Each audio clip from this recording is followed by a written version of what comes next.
الكون مليان أسرار. وعلم الفلك بحر ملوش قرار. أهلا بيكم، أنا رشا سامي وأنا أمال أحمد، وبرنامجكم غواص في بحر الفلك. المرة اللي فاتت اتكلمنا عن كوكب عطارد في الأبراج، وقلنا إنه بيأثر فينا من ناحية التواصل وطريقة التفكير. النهاردة معادنا مع ملكة الجمال والحب والرفاهية وكل حاجة راقية، كوكب الزهرة.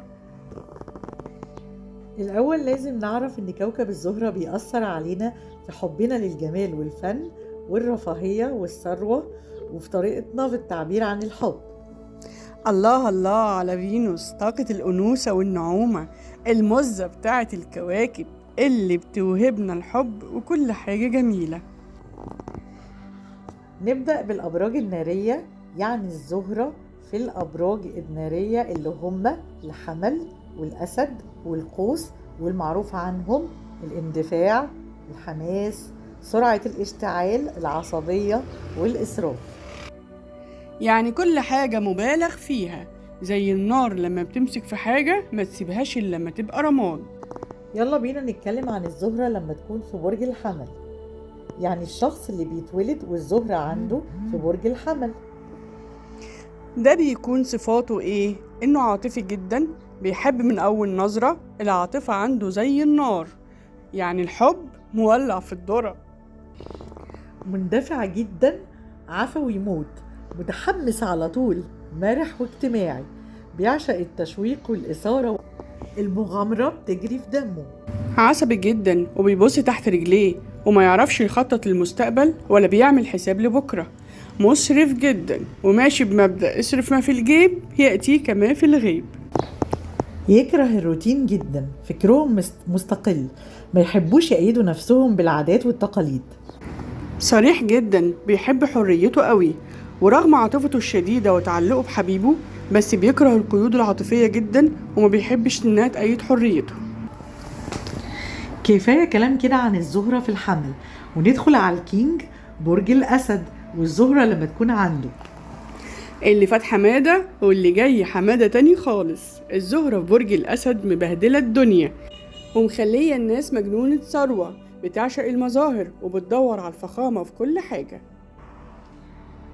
يحب يقتني كل حاجة غالية وبيموت في الذهب والمجوهرات، عنده خصلة جمع التحف والأنتيكات الغالية.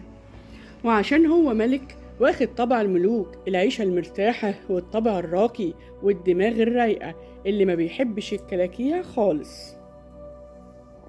كريم جدا ومسرف قوي، مجنون تسوق، يحب يشتري حتى لو مش محتاج اللي بيشتريه. أكتر شخص ينفع يكون ممثل ومشهور، نجم قوي في نفسه. نخش على طول على الزهرة لما بتكون في القوس، يعني الناس اللي بيتولدوا والزهرة عندهم في برج القوس. وكل مرة بنفكركم إن اللي عايز يعرف مكان كل كوكب في برج إيه وقت ما بيتولد يدخل على اللينك اللي في الديسكريبشن ويدخل تاريخ ميلاده وهو هيفهم احنا بنتكلم في ايه. الزهرة في القوس يعني بيعشقوا السفر والترحال، يتعرفوا على الشعوب المختلفة ويكونوا صداقات منهم. كمان هو بينجذب في اختياره لحبيبه لما بيكون من بلد مختلف، من الآخر بيحبوا يتجوزوا من الأجانب. مش عارفة أولاد بلدهم أثروا معاهم في إيه الصراحة.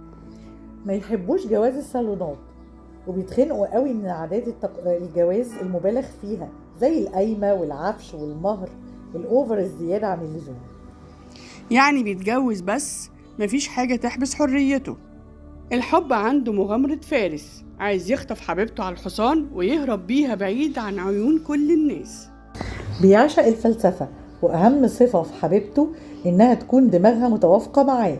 من الآخر مجانين زي بعض، طقت في دماغهم يسافروا دلوقتي يلا بينا، وتبقى ماشية معاه على نفس الخط. متفائل جدا والحياة عنده وردية وما بيحبش العقد خالص، وواخد الدنيا ببساطة شديدة. عنده المبالغة أسلوب حياة، ودايما بيشتري أكبر حاجة، لو تكفيه فرخة في الغدا يشتري ديك رومي. عنده بيت ملك، يتمنى يكون فيلا أو قصر، أهم حاجة عنده تكون حاجة كبيرة تسد عين الشمس. عنده الكرم من غير حدود، وبيعرف يشيل مسؤولية على أكمل وجه. كده احنا خلصنا كلامنا عن الزهرة في الأبراج النارية، والمرة الجاية هنتكلم عن الزهرة في الأبراج الترابية. استنونا الحلقة الجاية، هتوحشونا.